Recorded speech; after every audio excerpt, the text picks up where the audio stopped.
Mati lampu. Kok akhir-akhir ini sering mati lampu? Kan emang lagi ada pemadaman listrik bergilir. Kenapa sih harus ada pemadaman listrik bergilir? Karena di daerah kita masih mengalami PLTA, pembangkit listrik tenaga air, dan sering terjadi hambatan dan perbaikan sehingga sering terjadi pemadaman listrik. Kira-kira nih ada nggak sih alternatif lain yang bisa menghentikan PLTA?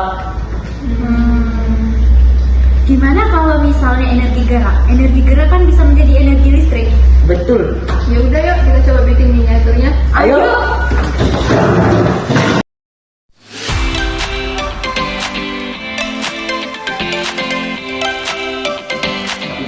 Assalamualaikum warahmatullahi wabarakatuh.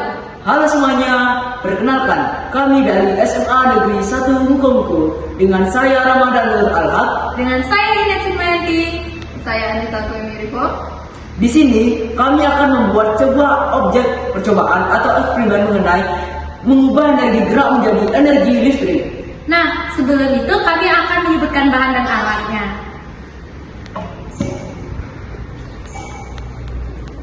Yang pertama ada papan, solder, karet, Ada baut, ada penguat tenaga listrik, dan kabel dan timah solder. Ada gigi, ada katrol besar, katrol kecil, obeng, dinamo, serta lampu. Oke, cukup sekian mengenai penjelasan dan perkenalan dan penjelasan mengenai bahan-bahan yang telah kami jelaskan. Tonton terus video kami dan Oke, selanjutnya adalah gabungkan ketiga bahan ini menjadi satu.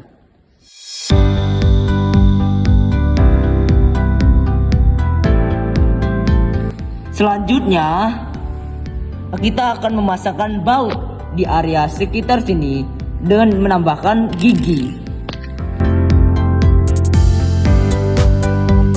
Selanjutnya, pasangkan 3 bulat-bulat ini ke tengah-tengah ini dan memakai baut.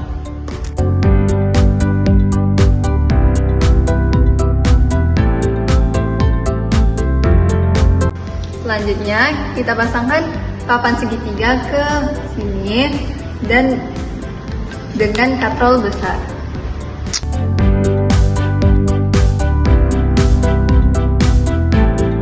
Setelah itu, pasangkan ini ke dua sisi tersebut.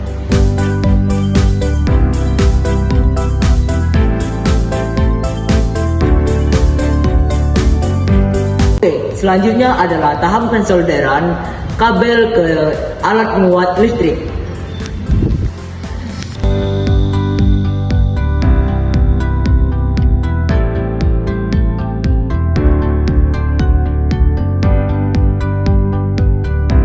Tahap selanjutnya pemasangan dinamo.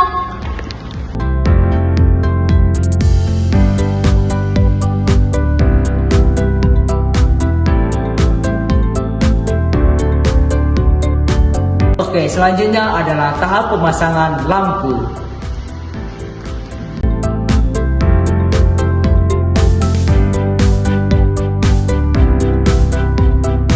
Baik, selanjutnya adalah tahap pemasangan kincir-kincir dan karet.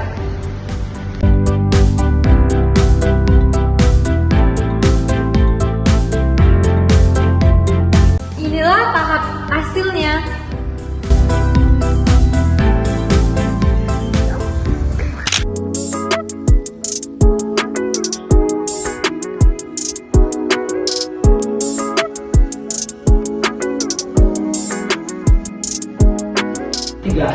Oke teman-teman, di sini sudah terlihat bahwasannya ada sebuah produk yang telah kami buatkan seiring berjalannya video tadi.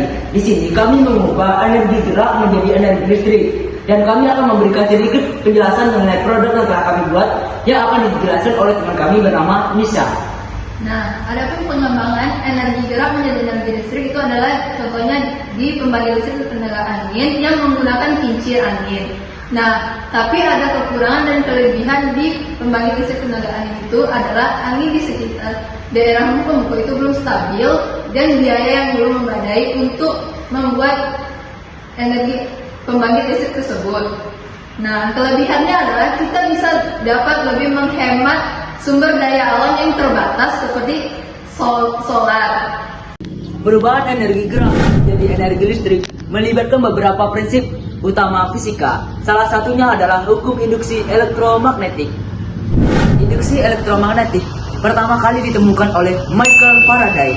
Pada prinsip ini, dia menggunakan dinamo yang dapat menghasilkan sebuah energi listrik dengan cara mengubah energi gerak menjadi energi listrik melalui induksi elektromagnetik.